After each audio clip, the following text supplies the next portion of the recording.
Welcome to Audiobook Heaven.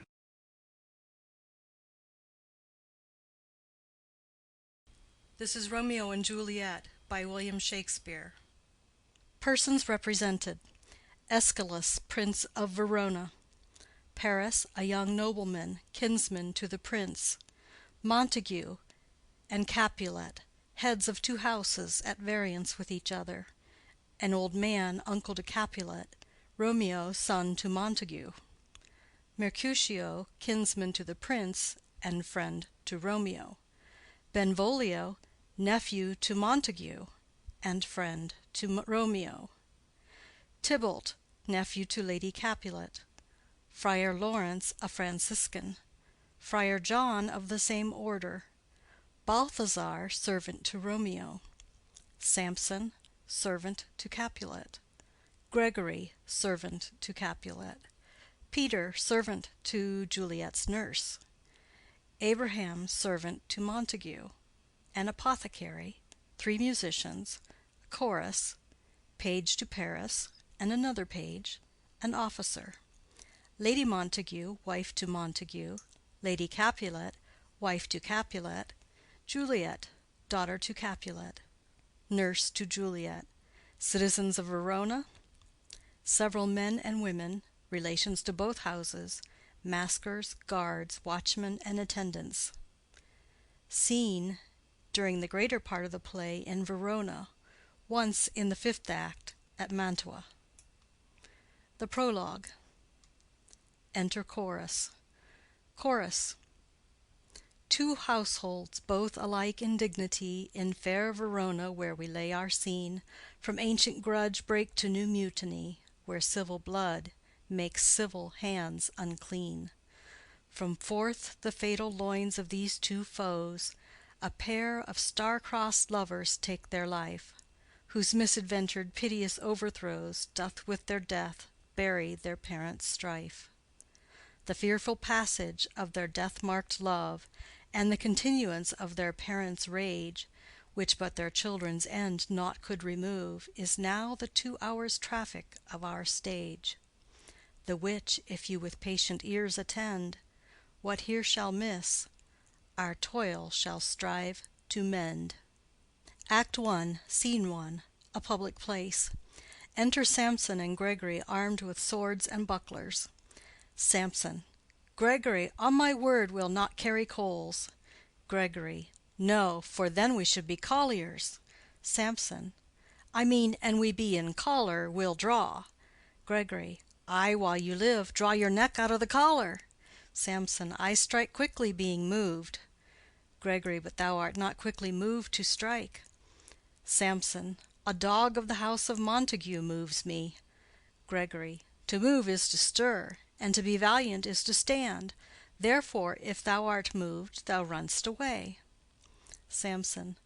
A dog of that house shall move me to stand. I will take the wall of any man or maid of Montague's. Gregory. That shows thee a weak slave, for the weakest goes to the wall.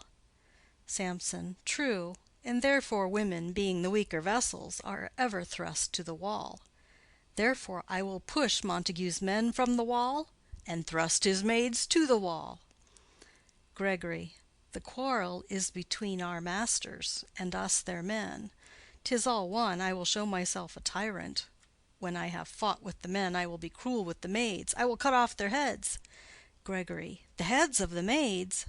Samson. Ay, the heads of the maids, or their maidenheads. Take it in what sense thou wilt. Gregory. They must take it in sense that feel it. Samson. Me they shall feel while I am able to stand, and 'tis known I am a pretty piece of flesh. Gregory. 'Tis well thou art not fish. If thou hadst, thou hadst been poor. John. Draw thy tool, here comes two of the house of Montagues. Samson. My naked weapon is out. Quarrel, I will back thee. Gregory.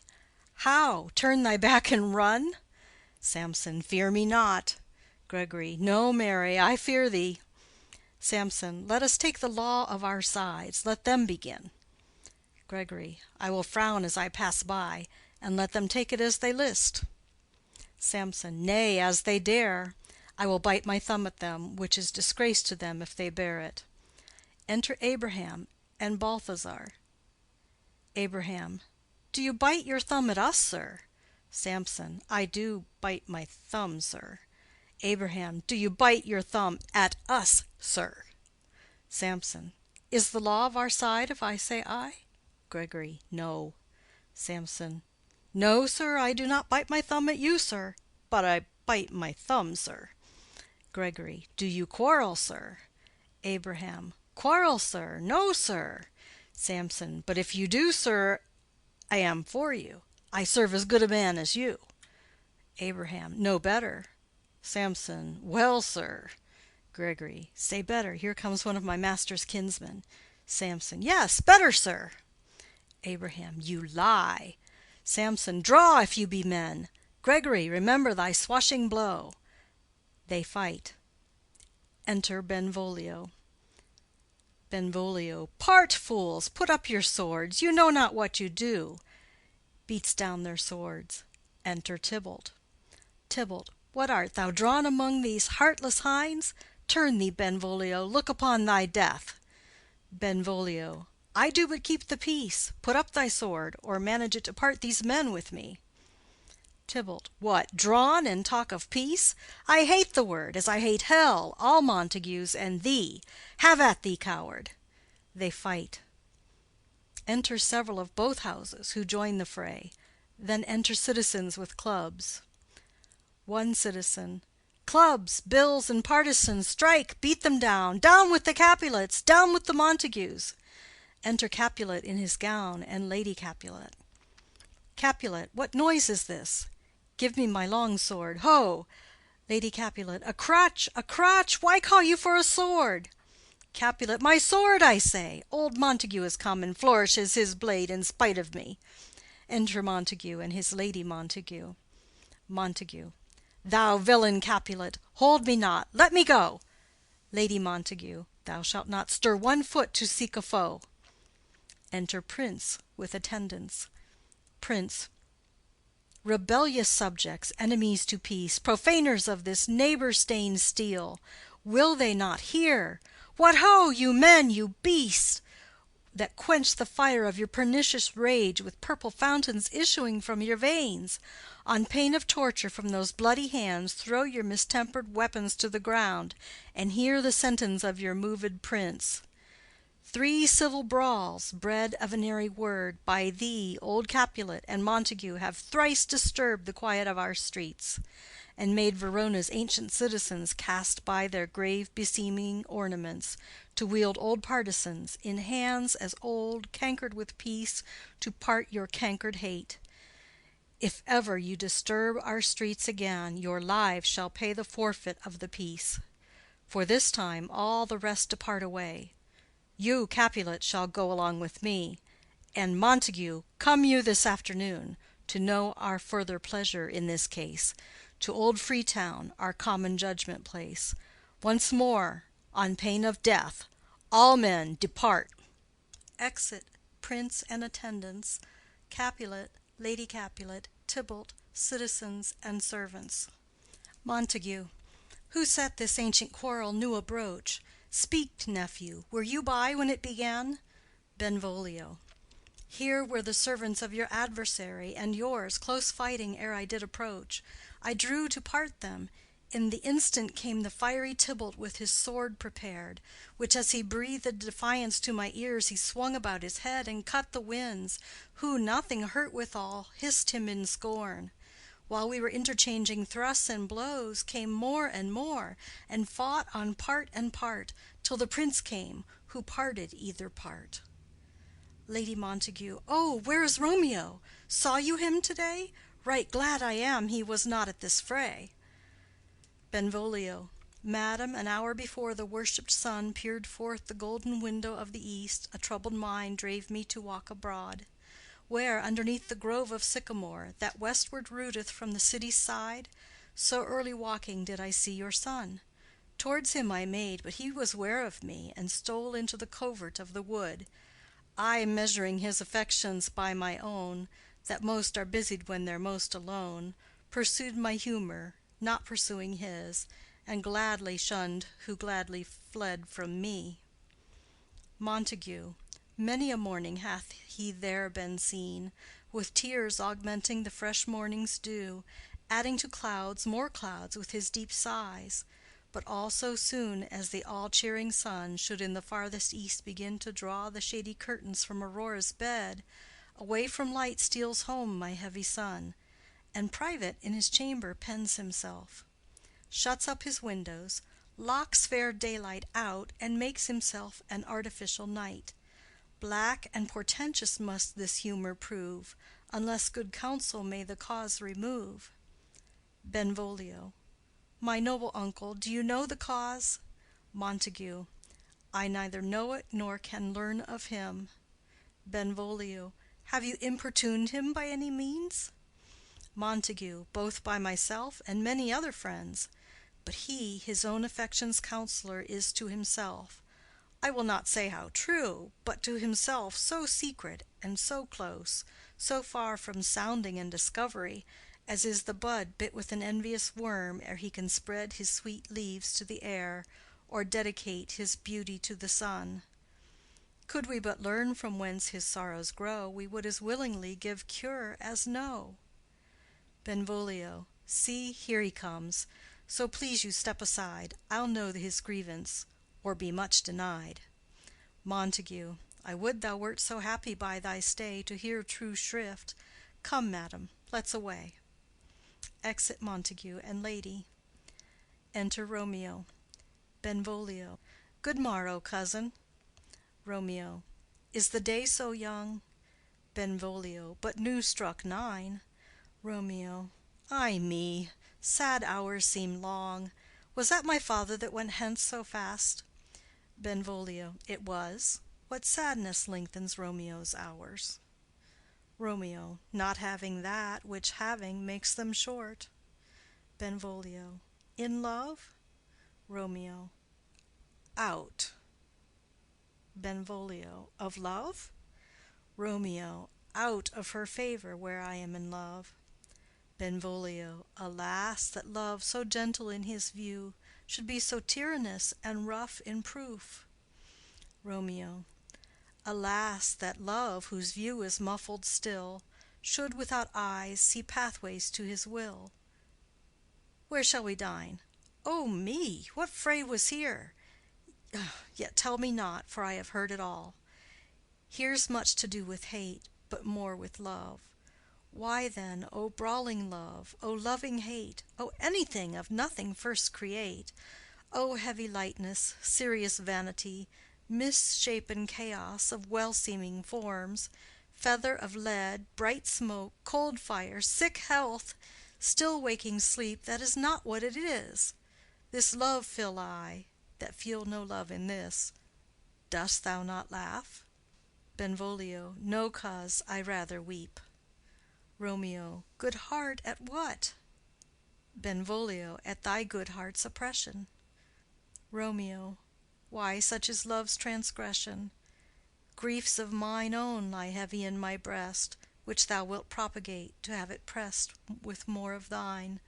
This love that thou hast shown doth add more grief to too much of mine own. Love is a smoke raised with the fume of sighs, being purged, a fire sparkling in lovers' eyes, being vexed, a sea nourished with lovers' tears. What is it else? A madness most discreet, a choking gall and a preserving sweet. Farewell, my coz. Going. Benvolio. Soft, I will go along, and if you leave me so, you do me wrong. Romeo. Tut! I have lost myself. I am not here. This is not Romeo, he's some other where. Benvolio. Tell me in sadness, who is that you love? Romeo. What, shall I groan and tell thee? Benvolio. Groan? Why, no, but sadly tell me who. Romeo. Bid a sick man in sadness make his will? Ah, word ill urged to one that is so ill. In sadness, cousin, I do love a woman. Benvolio. I aimed so near when I supposed you loved. Romeo. A right good markman, and she's fair I love. Benvolio, a right fair mark, fair coz, is soonest hit. Romeo. Well, in that hit you miss. She'll not be hit with Cupid's arrow. She hath Dian's wit, and in strong proof of chastity well armed, from love's weak childish bow she lives unharmed. She will not stay the siege of loving terms, nor bide the encounter of assailing eyes, nor ope her lap to saint seducing gold. Oh, she's rich in beauty, only poor that when she dies, with beauty dies her store. Benvolio. Then she hath sworn that she will still live chaste? Romeo. She hath, and in that sparing makes huge waste. For beauty, starved with her severity, cuts beauty off from all posterity. She is too fair, too wise, wisely too fair, to merit bliss by making me despair. She hath forsworn to love, and in that vow do I live dead that live to tell it now. Benvolio. Be ruled by me. Forget to think of her. Romeo. Oh, teach me how I should forget to think. Benvolio. By giving liberty unto thine eyes. Examine other beauties. Romeo. 'Tis the way to call hers exquisite in question more. These happy masks that kiss fair ladies' brows, being black, puts us in mind they hide the fair. He that is strucken blind cannot forget the precious treasure of his eyesight lost. Show me a mistress that is passing fair. What doth her beauty serve but as a note where I may read who passed that passing fair? Farewell. Thou canst not teach me to forget. Benvolio. I'll pay that doctrine, or else die in debt. Exit. End of Scene 1. Scene 2. A street. Enter Capulet, Paris, and servant. Capulet. But Montague is bound as well as I, in penalty alike, and 'tis not hard, I think, for men so old as we to keep the peace. Paris. Of honorable reckoning are you both, and pity 'tis you lived at odds so long. But now, my lord, what say you to my suit? Capulet. But saying o'er what I have said before. My child is yet a stranger in the world. She hath not seen the change of 14 years. Let 2 more summers wither in their pride, ere we may think her ripe to be a bride. Paris. Younger than she our happy mother's made. Capulet. And too soon marred are those so early made. The earth hath swallowed all my hopes but she. She is the hopeful lady of my earth. But woo her, gentle Paris, get her heart. My will to her consent is but a part. And she agree, within her scope of choice lies my consent and fair according voice. This night I hold an old accustomed feast, whereto I have invited many a guest, such as I love. And you among the store, one more most welcome makes my number more. At my poor house look to behold this night earth-treading stars that make dark heaven light. Such comfort as do lusty young men feel, when well-apparelled April on the heel of limping winter treads, even such delight among fresh female buds shall you this night inherit at my house. Hear all see, and like her most whose merit most shall be, which among view of many, mine being one, may stand in number, though in reckoning none. Come, go with me.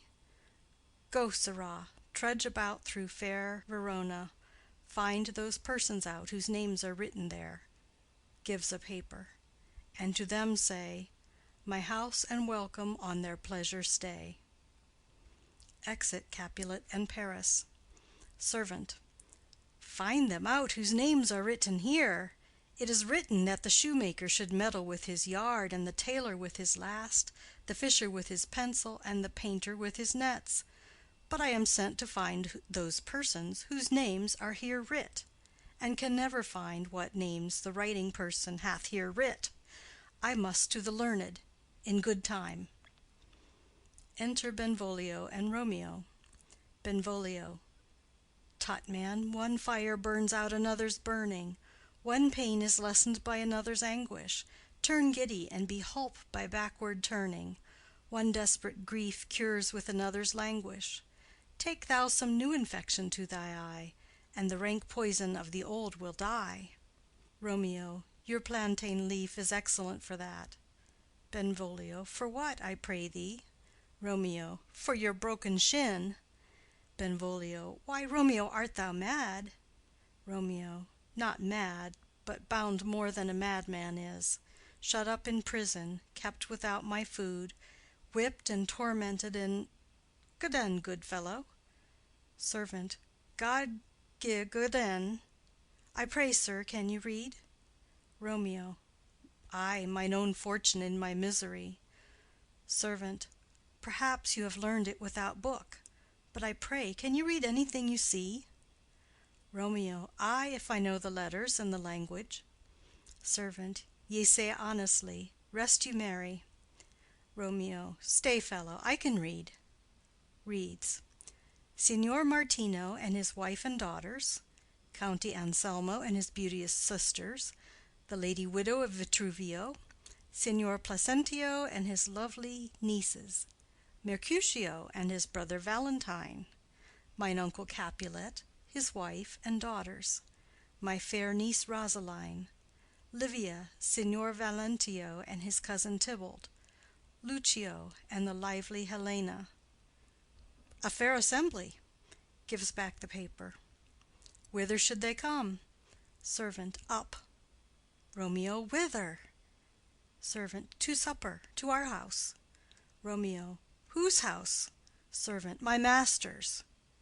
Romeo, indeed, I should have asked you that before. Servant, now I'll tell you without asking.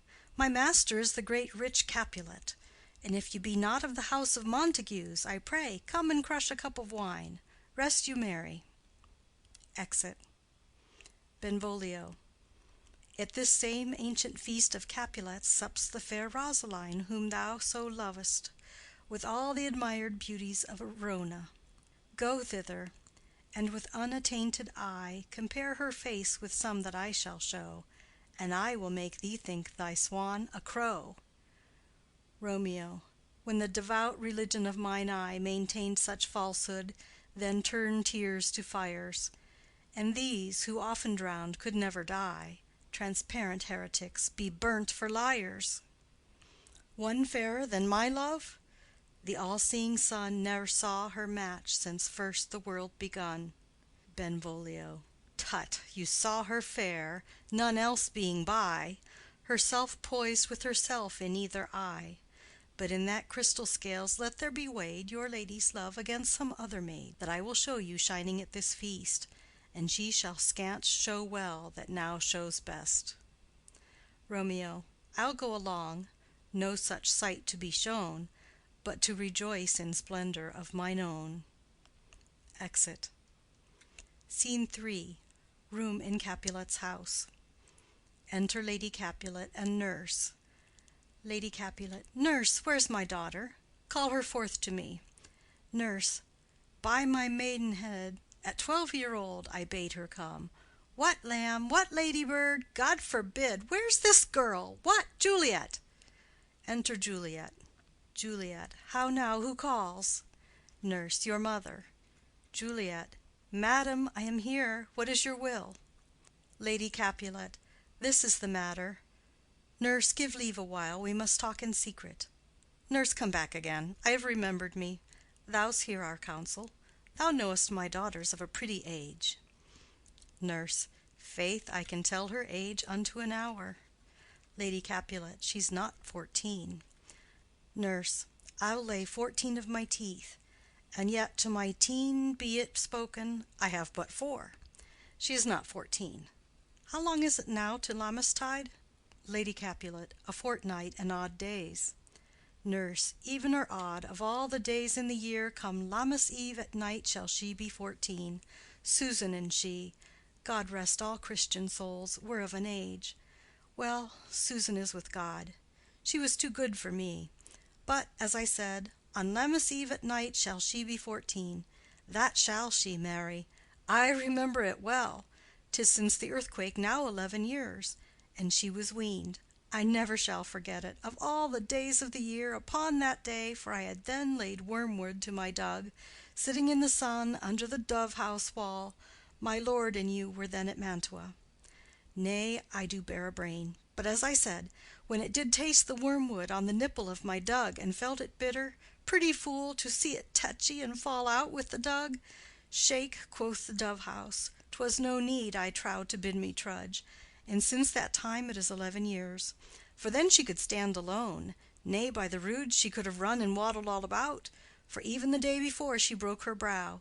And then my husband, God be with his soul, he was a merry man, took up the child. Yea, quoth he, dost thou fall upon thy face? Thou wilt fall backward when thou hast more wit. Wilt thou not, Jewel? And by my holidame, the pretty wretch left crying, and said, Aye. To see now how a jest shall come about, I warrant, and I should live 1,000 years, and never should forget it. Wilt thou not, Jewel? Quoth he. And pretty fool it stinted, and said, Aye. Lady Capulet. Enough of this. I pray thee hold thy peace. Nurse. Yes, madam. Yet I cannot choose but laugh to think it should leave crying and say aye. And yet I warrant it had upon its brow a bump as big as a young cockerel's stone, a parlous knock, and it cried bitterly. Yea, quoth my husband, fall'st upon thy face? Thou wilt fall backward when thou comest to age. Wilt thou not, Jewel? It stinted and said, Aye. Juliet. And stint thou too, I pray thee, nurse, say aye. Nurse. Peace, I have done. God mark thee to his grace. Thou wast the prettiest babe that e'er I nursed, and I might live to see thee married once, I have my wish. Lady Capulet. Marry. That marry is the very theme I came to talk of. Tell me, daughter Juliet, how stands your disposition to be married? Juliet. It is an honor that I dream not of. Nurse. An honor? Were not I thine only nurse, I would say thou hadst sucked wisdom from thy teat. Lady Capulet. Well, think of marriage now. Younger than you, here in Verona, ladies of esteem are made already mothers. By my count, I was your mother much upon these years that you are now a maid. Thus then, in brief, the valiant Paris seeks you for his love. Nurse. A man, young lady, lady, such a man as all the world. Why, he's a man of wax. Lady Capulet. Verona's summer hath not such a flower. Nurse. Nay, he's a flower, in faith, a very flower. Lady Capulet. What say you? Can you love the gentleman? This night you shall behold him at our feast. Read o'er the volume of young Paris's face, and find delight writ there with beauty's pen. Examine every married lineament, and see how one another lends content. And what obscured in this fair volume lies, find written in the margent of his eyes. This precious book of love, this unbound lover, to beautify him, only lacks a cover. The fish lives in the sea, and 'tis much pride for fair without the fair within to hide. That book in many's eyes doth share the glory that in gold clasped locks in the golden story. So shall you share all that he doth possess, by having him, making yourself no less. Nurse. No less, nay, bigger. Women grow by men. Lady Capulet. Speak briefly. Can you like of Paris's love? Juliet. I'll look to like, if looking liking move, but no more deep will I endart mine eye than your consent gives strength to make it fly. Enter a servant. Servant. Madam, the guests are come, supper served up, you called, my young lady asked for, the nurse cursed in the pantry, and everything in extremity. I must hence to wait. I beseech you, follow straight. Lady Capulet. We follow thee. Exit servant. Juliet, the county stays. Nurse. Go, girl. Seek happy nights to happy days. Exit. Scene 4. A street. Enter Romeo, Mercutio, Benvolio, with 5 or 6 maskers, torch-bearers, and others. Romeo. What, shall this speech be spoke for our excuse, or shall we on without apology? Benvolio. The date is out of such prolixity. We'll have no Cupid hoodwinked with a scarf, bearing a Tartar's painted bow of lath, scaring the ladies like a crow‐keeper, nor no without‐book prologue, faintly spoke after the prompter, for our entrance. But let them measure us by what they will, and we'll measure them a measure and be gone. Romeo. Give me a torch. I am not for this ambling. Being but heavy, I'll bear the light. Mercutio. Nay, gentle Romeo, we must have you dance. Romeo. Not I, believe me. You have dancing shoes with nimble soles. I have a soul of lead, so stakes me to the ground I cannot move. Mercutio. You are a lover. Borrow Cupid's wings, and soar with them above a common bound. Romeo. I am too sore and pierced with his shaft to soar with his light feathers, and so bound I cannot bound a pitch above dull woe. Under love's heavy burden do I sink. Mercutio. And to sink in it should you burden love, too great oppression for a tender thing. Romeo. Is love a tender thing? It is too rough, too rude, too boisterous, and it pricks like thorn. Mercutio. If love be rough with you, be rough with love. Prick love for pricking, and you beat love down. Give me a case to put my visage in, putting on a mask. A vizard for a vizard. What care I what curious eye doth quote deformities? Here are the beetle brows, shall blush for me. Benvolio. Come, knock and enter, and no sooner in but every man betake him to his legs. Romeo. A torch for me. Let wantons light of heart tickle the senseless rushes with their heels, for I am proverbed with the grandsire phase. I'll be a candle holder and look on. The game was ne'er so fair, and I am done. Mercutio. Tut! Done's the mouse, the constable's own word. If thou art done, we'll draw thee from the mire of this, sir, reverence, love, wherein thou stickest up to the ears. Come, we burn daylight. Ho! Romeo. Nay, that's not so. Mercutio. I mean, sir, in delay we waste our lights in vain, like lamps by day. Take our good meaning, for our judgment sits 5 times in that ere once in our 5 wits. Romeo. And we mean well in going to this mask, but 'tis no wit to go. Mercutio. Why, may one ask? Romeo. I dreamt a dream to-night. Mercutio. So did I. Romeo. Well, what was yours? Mercutio. That dreamers often lie. Romeo. In bed asleep, while they do dream things true. Mercutio. Oh, then, I see Queen Mab hath been with you. She is the fairy's midwife, and she comes in shape no bigger than an agate stone on the forefinger of an alderman, drawn with a team of little atomies athwart men's noses as they lie asleep.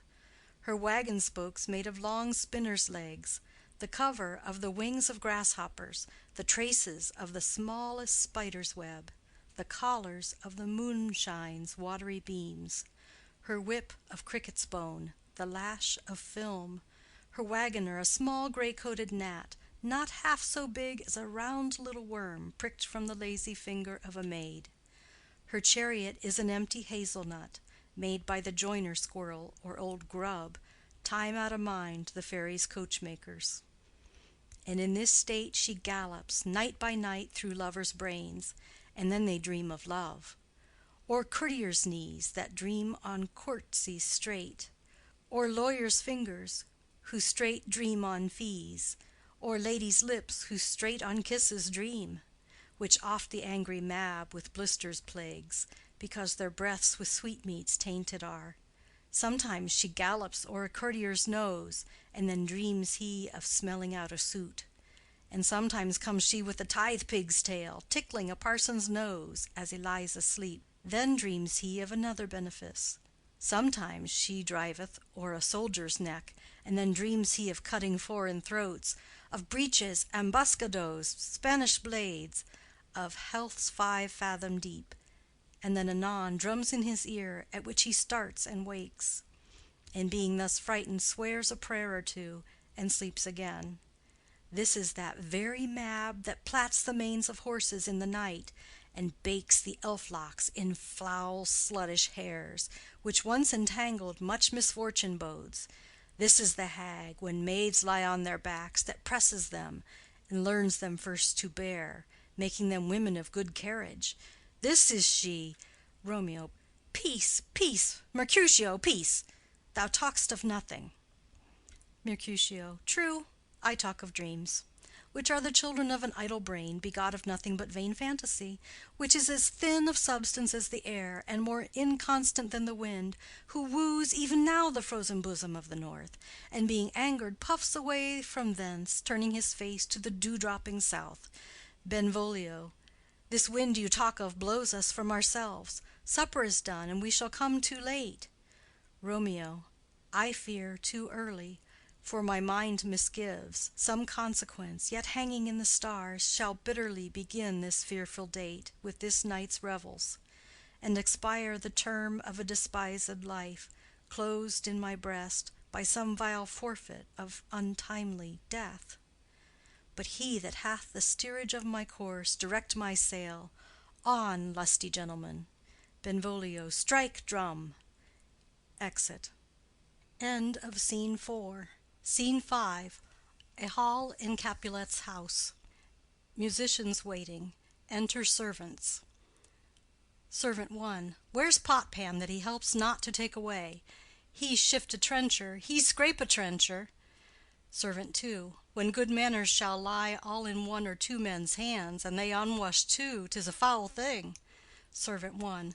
Away with the joined stools, remove the court cupboard, look to the plate, good thou, save me a piece of marchpane, and as thou lovest me, let the porter let in Susan Grindstone and Nell, Antony and Potpan.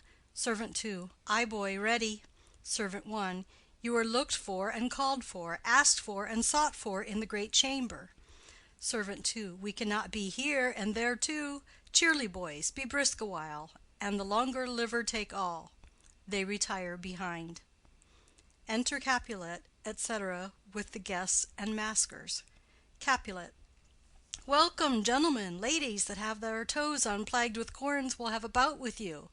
Aha, my mistresses, which of you all will now deny to dance? She that makes dainty, she, I'll swear, hath corns.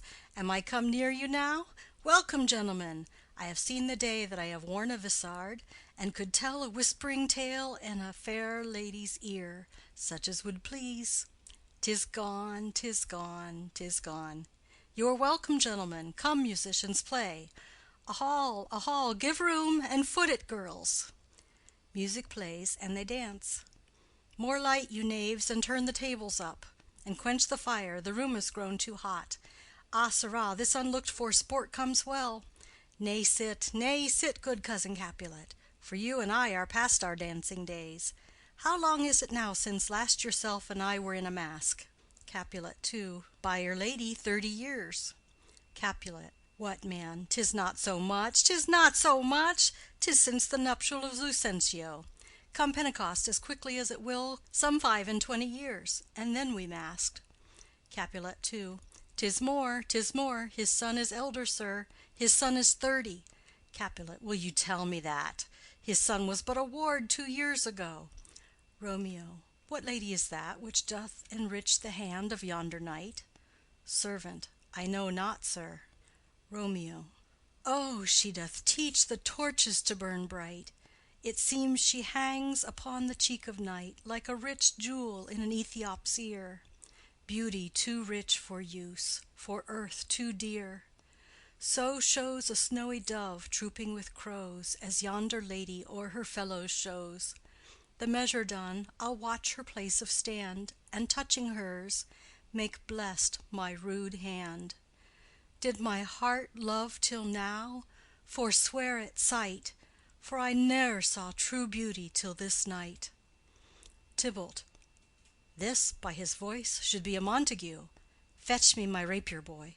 What, dares the slave come hither, covered with an antic face, to flee and scorn at our solemnity? Now, by the stock and honor of my kin, to strike him dead I hold it not a sin. Capulet. Why, how now, kinsman? Wherefore storm you so? Tybalt. Uncle, This is a Montague, our foe, a villain that is hither come in spite to scorn at our solemnity this night. Capulet. Young Romeo, is it? Tybalt. 'Tis he, that villain Romeo. Capulet. Content thee, gentle coz, let him alone. He bears him like a portly gentleman. And to say truth, Verona brags of him to be a virtuous and well-governed youth. I would not for the wealth of all the town here in my house do him disparagement. Therefore be patient, take no note of him, it is my will. The which if thou respect, show a fair presence, and put off these frowns, and ill-beseeming semblage for a feast. Tybalt. It fits when such a villain is a guest. I'll not endure him. Capulet. He shall be endured. What, goodman boy, I say he shall. Go to. Am I the master here, or you? Go to. You'll not endure him, God shall mend my soul. You'll make a mutiny among my guests. You'll set a cock-a-hoop. You'll be the man. Tybalt. Why, uncle, 'tis a shame. Capulet. Go to, go to. You are a saucy boy. Is it so indeed? This trick may chance to scathe you. I know what. You must contrary me. Marry, 'tis time. Well said, my hearts. You are a prince-cox. Go, be quiet, or more light, more light. For shame, I'll make you quiet. What, cheerly, my hearts. Tybalt. Patience perforce with wilful choler meeting makes my flesh tremble in their different greeting. I will withdraw, but this intrusion shall, now seeming sweet, convert to bitter gall. Exit. Romeo to Juliet. If I profane with my unworthiest hand this holy shrine, the gentle fine is this: my lips, two blushing pilgrims, ready stand to smooth that rough touch with a tender kiss. Juliet. Good pilgrim, you do wrong your hands too much, which mannerly devotion shows in this. For saints have hands that pilgrims' hands do touch, and palm to palm is holy palmer's kiss. Romeo. Have not saints lips, and holy palmers too?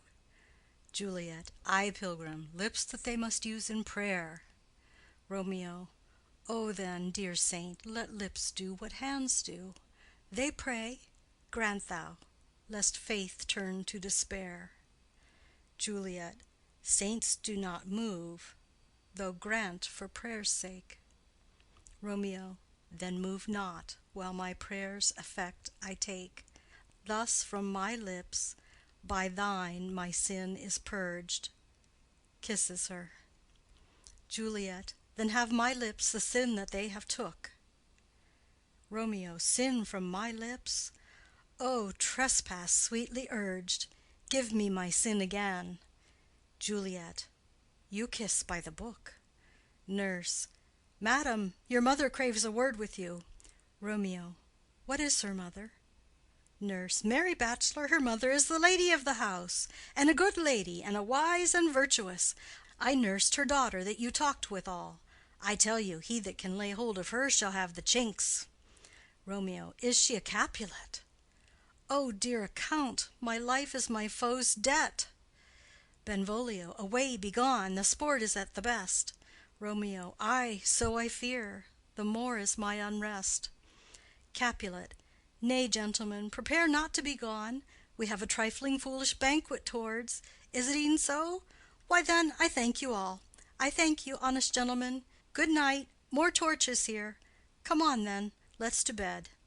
Ah, sirrah, to second Capulet. By my fay, it waxes late. I'll to my rest. Exit all but Juliet and nurse. Juliet. Come hither, nurse. What is yon gentleman? Nurse. The son and heir of old Tiberio. Juliet. What's he that now is going out of door? Nurse. Marry, that I think be young Petruchio. Juliet. What's he that follows there, that would not dance? Nurse. I know not. Juliet. Go ask his name. If he be married, my grave is like to be my wedding bed. Nurse. His name is Romeo, and a Montague, the only son of your great enemy. Juliet. My only love, sprung from my only hate, too early seen unknown, and known too late. Prodigious birth of love it is to me that I must love a loathed enemy. Nurse. What's this? What's this? Juliet. A rhyme I learned even now of one I danced withal. One calls within, Juliet. Nurse. Anon, anon. Come, let's away. The strangers all are gone. Exit. Enter chorus. Chorus. Now old desire doth in his deathbed lie, and young affection gapes to be his heir. That fair for which love groaned for and would die, with tender Juliet matched, is now not fair. Now Romeo is beloved, and loves again, alike bewitched by the charm of looks. But to his foe supposed he must complain, and she steal love's sweet bait from fearful hooks. Being held a foe, he may not have access to breathe such vows as lovers used to swear. And she as much in love, her means much less to meet her new beloved anywhere. But passion lends them power, time means to meet, tempering extremities with extreme sweet. Exit. End of Scene 5. End of Act 1.